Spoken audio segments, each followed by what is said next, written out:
This week, what is the case against interpretation? Oftentimes we go to a Masonic educational event and we hear of a person extrapolating all of the meaning from the Masonic or occult order's degree or grade. The problem with interpretation? Maybe it doesn't leave room for the enjoyment of the experience. Then we'll explore the idea of the dues-paying member and what value they take from Masonry by never attending. And finally, we'll wrap it up with a contemplative dialogue about the positive effects of speaking good about others. All this and more. Stay tuned. Welcome back to Whence Came You, a Masonic podcast featuring research papers and discussions related to Freemasonry. Here's your host, Brother Robert Johnson. Welcome back to the show. This is episode number 583.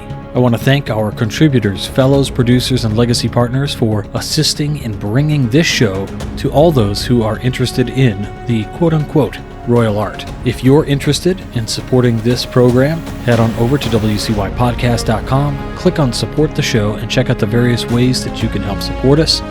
We also have a shop as well as a bookstore. The bookstore is unique in that it provides links back to Amazon for my personal recommended reading and listening lists, books by those who've been on the show, and recommended by the guests of the show. All of those are affiliate links through Amazon, and the show gets a couple of pennies, the author gets a sale, and you get a pretty rad book. All right, now the first educational piece I have for you this week is a new one from Brother Patrick Day. I should say Worshipful Brother Patrick Day. Now, if the name sounds familiar, it is the same Patrick Day that does the Masonic Mythbusters segment for us, and he recently wrote this piece for the Midnight Freemason blog called Against Interpretation of the Master Mason Degree. Now, that title should grab your attention. It grabbed mine for sure, and when I read it a couple days ago, I thought, this is one that we definitely need to read on the show. So, here we go. Against Interpretation of the Master Mason Degree by Midnight Freemason contributor, Worshipful Brother Patrick Day. Quote, interpretation is the revenge of the intellect upon art. Even more, it is the revenge of the intellect upon the world. To interpret is to impoverish, to deplete the world, in order to set up a shadow world of quote-unquote meanings. It is to turn the world into this world, as if there were any other. The world, our world, is depleted, impoverished enough, away with all duplicates of it, until we again experience more immediately what we have. End quote. Susan Sontag, Against Interpretation. In her seminal essay Against Interpretation, 1966, Susan Sontag argues that it is more important to experience the art and to form terms and definitions to explain our experiences of it, engage in deep discussion of our experiences rather than interpreting the themes and elements, for example, finding meaning in the art. Another way of putting it is that we should not view art as a quote-unquote code to be broken, trying to interpret what X, Y, and Z means, but rather we should embrace the experience we have with the art itself. Why we feel compelled to interpret art, or anything for that matter, Sontag argues, is because we refuse to let art stand on its own.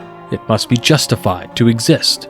Post-scientific revolution of the 17th century, in the age of reason, anything we do not understand or seems off-putting must be justified. Sontag gives some examples, such as the Greek Stoic philosophers arguing away the blatant adultery regularly committed by Zeus as some symbolic matter, or Philo of Alexandria arguing away scientifically inaccurate Hebrew history in the Bible as being merely spiritual paradigms. For Sontag, in the Age of Enlightenment, such bizarre and immoral narratives could no longer justify themselves on their own. But we can neither rewrite the texts nor discard them, so we must interpret them to make them intelligible. This phenomenon, the imperative need to interpret and find meaning that Sontag is critical of, is equally abused with the hiramic drama of the Master Mason degree. How many times have you had to sit through a lecture by a brother who works in law enforcement who thusly interprets the hiramic drama through the framework of law enforcement? How many times have you read or listened to the education on the interpretation of the hiramic drama as the alchemical process for producing the philosopher's stone, or how the hiramic drama is Gnostic, or is interpreted through the framework of Kundalini Yoga, or interprets it through rabbinical and Kabbalistic writings, or tries to shove Hiram Abiff into Joseph Campbell's motif of the hero's journey. I myself have an interest in the Merovingian and Carolingian chivalric legends, so I interpret the Master Mason degree through the legends of Renaud of Montauban, Saint Reinhold. The interpretations, or rather translations, are endless, and it is a translation. It is converting the opus into language. It is just like the old adage, all translation is a sin. Each person has their own interests and biased background of knowledge, and each sees what they want to see in the hiramic drama. By the very act of interpreting the hiramic drama, we are resigning ourselves to defeat, admitting to ourselves that the narrative of the drama cannot justify itself, and thus must be interpreted to become intelligible. Something is wrong about it, so it needs to be interpreted.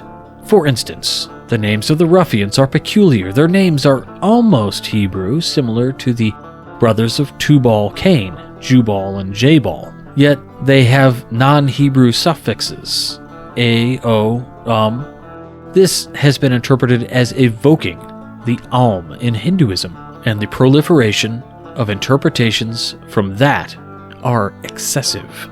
There is the rather anti-Semitic interpretation of Jewishness, Jubel. They can be interpreted as the Latin feminine, masculine, and neutered declinations placed upon the Hebrew name, and the rest. What is wrong with just accepting the similarity of their names designates them as brothers, and the different endings to their names simply differentiates them from each other? But the names are peculiar, and therefore many feel compelled to interpret their names. I myself am guilty of trying to interpret their names. There is something nice about their names. It works. It is kind of familiar, not too strange, but definitely foreign. There is something aesthetically appealing about saying Jubilah, Jubilo, and Jubilum. It is kind of difficult to think of any other names. Gerard de Nerval would re-envision the hiramic drama in his tale The Story of the Queen of the Morning and Solomon, Prince of the Genii, as found in his autobiographical novel Journey to the Orient. De Nerval was not a Mason, but he knew of the hiramic drama and reimagined it through his own artistic vision to suit his own narrative. We should not try to interpret de Nerval's tale through our understanding of the hiramic drama, but rather contemplate it on its own merit. In de Nerval's tale, the ruffians are renamed Fanor, Amroti, and Methusael. Maybe I'm a little biased after having heard Jubilah, Jubilo, and Jubilum for so many years, but de Nerval's names just don't seem right. There is something much more enjoyable about saying Jubilah, Jubilo, and Jubilum. Say it aloud. It feels nice to say. This is exactly how some, nay, many authors will write. They are calling you to read it aloud. They want you to feel those words on your tongue, between your cheeks and across your teeth. One of my favorite passages from Moby Dick is, quote, "Seat thyself sultanically among the moons of Saturn," end quote. We could waste hundreds of pages of ink and paper interpreting this mere phrase, but really we should just sit back and read it aloud to appreciate the way the words come out of the mouth. It's nice, isn't it? Seat thyself sultanically among the moons of Saturn. Seat thyself sultanically. Further, interpretation leads to modifications in the ritual. We know changes have been made over the centuries, such as the removal of the broached thurnal and replacing it with the perfect ashlar. Masonic critics would say that the revivalists did not understand these things. Rather, they could not intelligibly interpret them, so they removed or replaced them. We can't really comment on whether such is a good move or not, but we will acknowledge that changes have happened, and that is what we have inherited today with modifications, and they will continue to change. And this is another aspect of interpreting the content of the degrees of Masonry. Changes and additions will proliferate. It may be minor and is modified to emphasize something someone interprets in the ritual. For instance, in Colorado ritual, at the start of the enactment of the Hiramic drama, the candidate is conducted from the east to the west in a sort of arc, then straight toward the altar, then directly south for the first encounter. This makes the letter G, and it is stated in our ritual books to do this exactly for the purpose of creating the letter G. Likely, someone noticed this procession kind of looked like the letter G and decided to modify the floorwork to actualize it. We certainly do not see anything like this in the earliest Masonic exposés. Another factor that arises from interpreting the Hiramic drama is the perception that things are missing and need to be filled in. Obviously, the Master's word is lost, so that needs to be filled in, and that's how we got the Royal Arch. Access to the secret vault in the Royal Arch leads to the Royal and Select Master degrees. The opening of the secret vault is interpreted as the removal of the keystone, and thus the Mark Master degree gets modified to include a lengthy pageant. The modified Mark Master only features the finding of the keystone, not the setting of it in the arch. So there is another gap that needs to be filled by the creation of the Most Excellent Master degree, etc. et al. Et merda. In the 19th century, there were many Masons who were critical of these new degrees and new Masonic bodies. Lawrence Greenleaf would state, quote, "Ancient craft masonry and its integrity is destroyed, for the multiplication of degrees and its extension would be limitless," end quote. And with the creation of new bodies to fill in interpretive gaps and the degrees, new bodies are created for no other purpose than creating new bodies. And Greenleaf would say once more, "And so the craze for innovation goes merrily on. Next!" Henry P.H. Bromwell would also echo similar sentiments, emphatically stating, quote, "There are 3 degrees and no more." All of this is rooted in the dangers of interpreting the Hiramic drama. You will note that I specifically call it the Hiramic drama, not the Hiramic legend. It is first and foremost a drama, then a legend second. As a drama, it is conducted for the experience of an audience of one, the candidate. It is meant to be experienced, not something to be nitpicked apart for inconsistencies and missing pieces to interpret and make sense of. For all that we talk about the quote-unquote initiatic experience, we sure do spend a lot of time interpreting something that might be one of, if not, the most powerful experience a man will have in his life. I stand by my conviction that the Master Mason degree is the most powerful degree in all of Masonry. No other degree compares to it, period. For all that the Order of the Temple is really powerful, it still does not come close to the Master Mason degree, not by a long shot. I still remember my raising vividly. I remember that I had a nervous smile when making the encounters. I remember the shock of the third encounter. I remember while sitting there, constantly thinking to myself, wow, I'm symbolically dead. Like, I'm dead.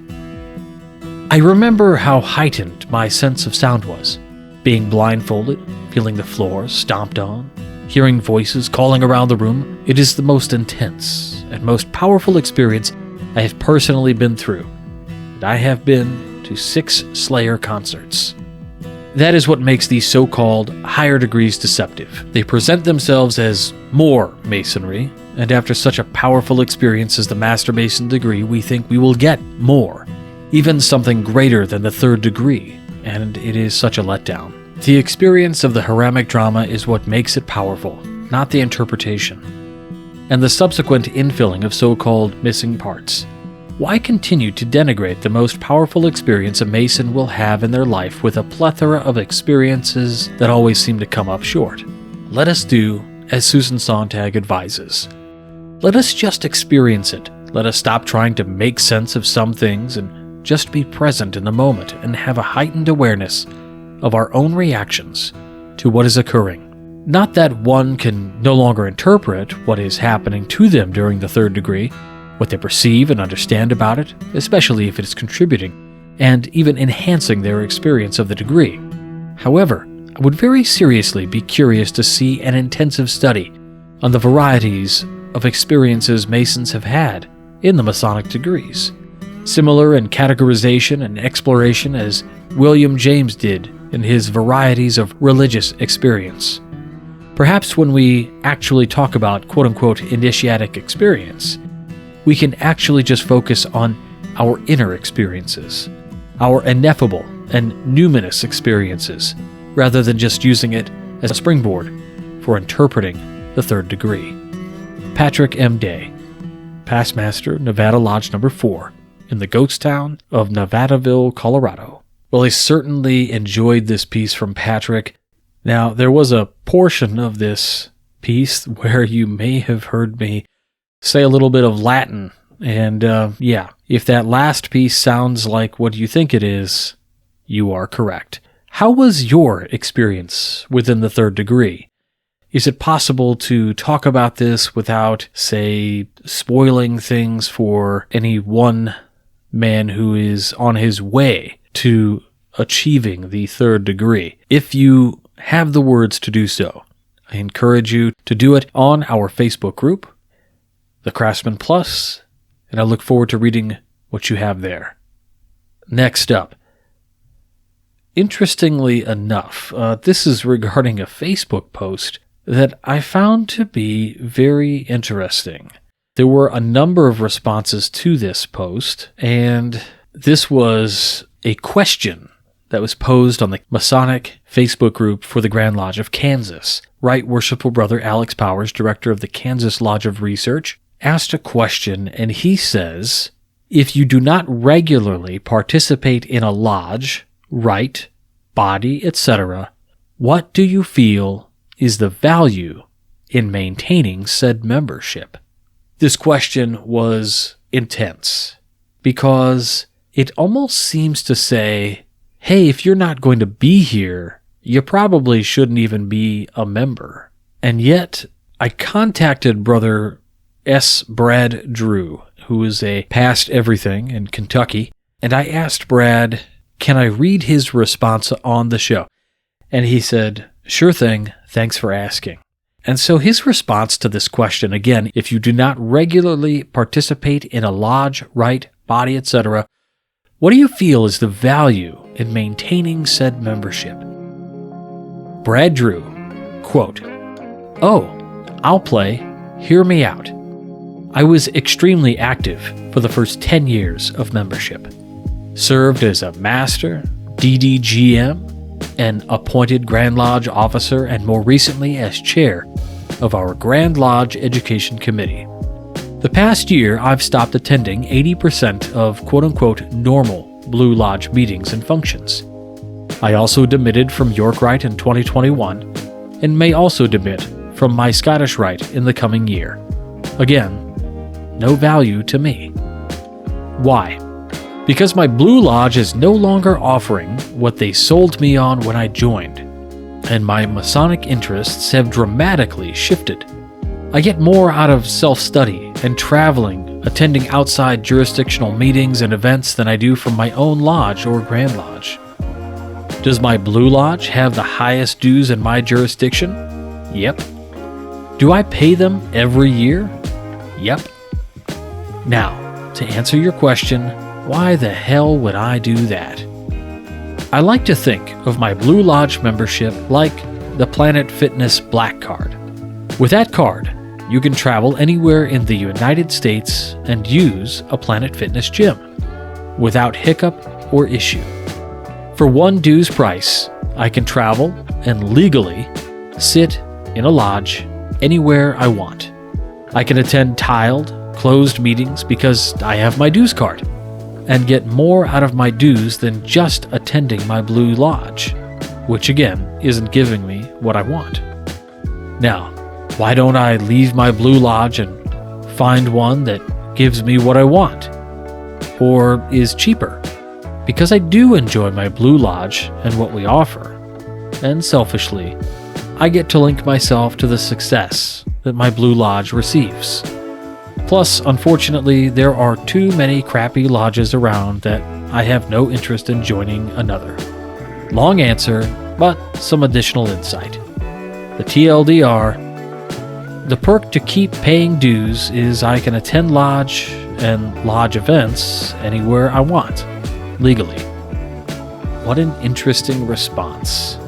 I don't fault Brad Drew in his reply. In fact, I too had done something very similar. I've walked away from organizations and lodges for brief and prolonged lengths of time, and then I've come back to them later. To quote a secretary of my mother lodge, he said, "Grandmasters come and grandmasters go." And the reason why this quote to me is relevant is that over time, there are going to be peaks and valleys in our Masonic membership. Those valleys will be, of course, a number of years in which leadership is negating or diminishing the content that you particularly enjoyed, which leads you to spend less and less time in that organization and spending your time elsewhere, perhaps where it matters most. New family, babies, hanging out, maybe even watching Netflix, HBO Max. I'm just saying, Barry is a really good show. But in all seriousness, I don't think Brother Brad Drew's answer is crazy at all. In fact, I think his answer is, if we look inside and we really think about this for those of us who have fit this mold, who have this idea of we pay the dues but we don't go, this is exactly why. The only thing Brad has done here is told the truth, and that's okay. In fact, it's more than okay. It's pretty awesome. There will be a time where his mother lodge begins a path that is similar to the one that it was on when he first joined. And at that time, I'm sure Brad will look at that and maybe he'll go to a meeting or two and become more involved again. But also, we have to realize that as people grow and become successful in their lives, there will be time where we wane from the lodge and we come back when we can. And that's just what happens. The reply to Alex's post made me remember this piece that Scott Duvall wrote for the Midnight Freemasons, and we read on a particular episode. And the piece was called Blue Lodge First. If you would like to hear that piece read, then check out episode number 290 of the Whence podcast. I'll put a link in the show notes to that episode. The piece is actually read by the author, so it's kind of cool because Brother Scott Duvall reads the piece that he wrote, and perhaps you might make that same connection that I did. Now this week, I wanted to do another little contemplative exercise, and so this week we're going to use a card. I'm not going to use a tarot deck this week. In fact, I'm going to use an oracle deck. The oracle deck I'm going to be using is called the Amenti Oracle, which deals with a lot of the Egyptian flair, but is used and interpreted in a practical, modern way.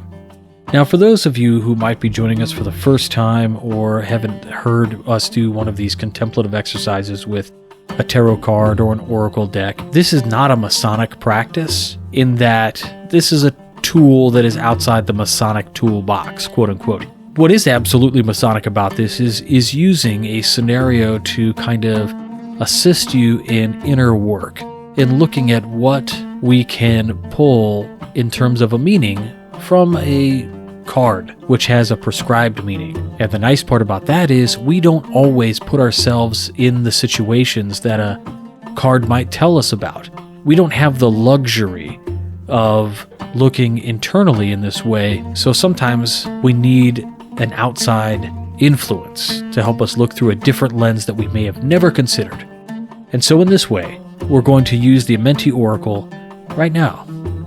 If you want to see what some of these cards look like, I'm going to post a TikTok video on our TikTok, The Wizard of Arge, which I'll post a link to later. Also, give it a follow if you're into that kind of thing. We review tarot decks and other things. So I'm just going to go ahead and pull the deck.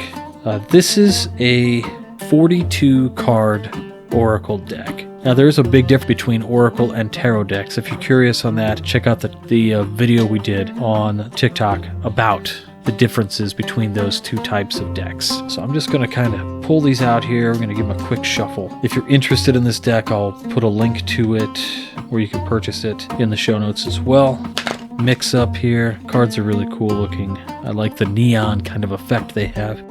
Anyway, for those people in the Craftsman Plus, I'll also post a picture of the Oracle card in the group for your own personal contemplation, or if you'd like to add any comments about the art, the cards, or your experiences with Oracle decks, or whatever the case might be. I look forward to checking those out. So I'm just going to pull the card right from the middle of the deck here, and we'll see what we get. All right. So this card is pretty cool. It says, "I speak positively of others." And it is two women. On the right is a beetle holding the Aten.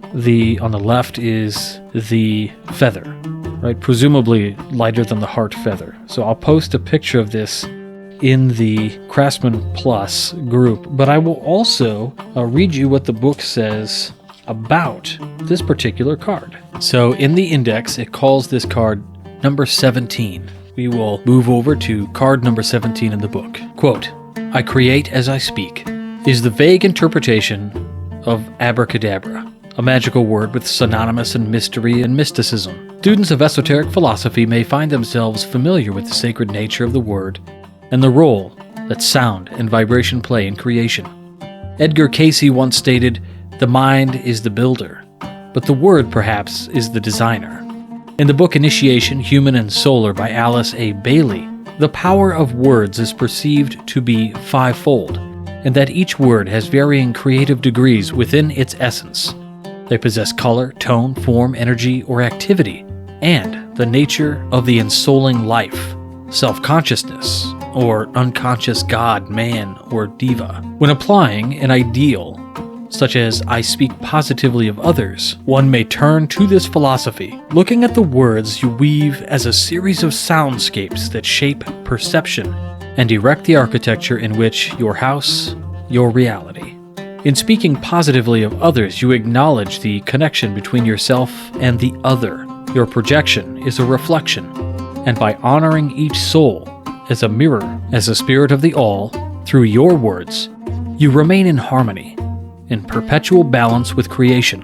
Positive words tickle the heart and illuminate the aura. Compliments are constructive and kindness is contagious. How you speak to others will be mirrored back in how others speak to you, and how you speak of others will echo through the ripples of time and the shape of things to come. I really enjoyed that. I try to live by this idea that I am constantly thinking about how lucky I am to have the friends and family that I have. And I think many of us do this quite often. It is an attitude of gratitude, but also, even in Masonry, we say things like that we would vindicate somebody's character before his face and behind his back, right? This idea of brotherhood that we have as Masons to ensure that we're speaking kindly of others does the world pretty good. It's not always easy. There are brothers I don't like. There are also brothers that I know you might not like. But by speaking kindly of them, finding the things that they're good at, that you can appreciate, and lifting those things up might change the way you think about somebody else. That's it for this week. I want to thank you all for joining me on this edifying journey. I want to thank Brother Patrick Day for allowing us to read his paper, and Brother Brad Drew to allow us to discuss his thoughts a little bit as we unpacked why we might do this kind of thing. I've got a number of great interviews coming up over the next week or so. We've got an interview with the makers of these amazing Masonic dice. We've got an interview with Cesar Rubio coming up, as well as Scott Duvall, and much more. So, until next week, stay on the level. For Whence Came You, I'm Robert Johnson. Take care. You've been listening to Whence Came You, a Masonic podcast featuring research papers and discussions related to Freemasonry, with your host, Brother Robert Johnson. Be sure to join us for our next edition.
WCY Media. That's it. Casual.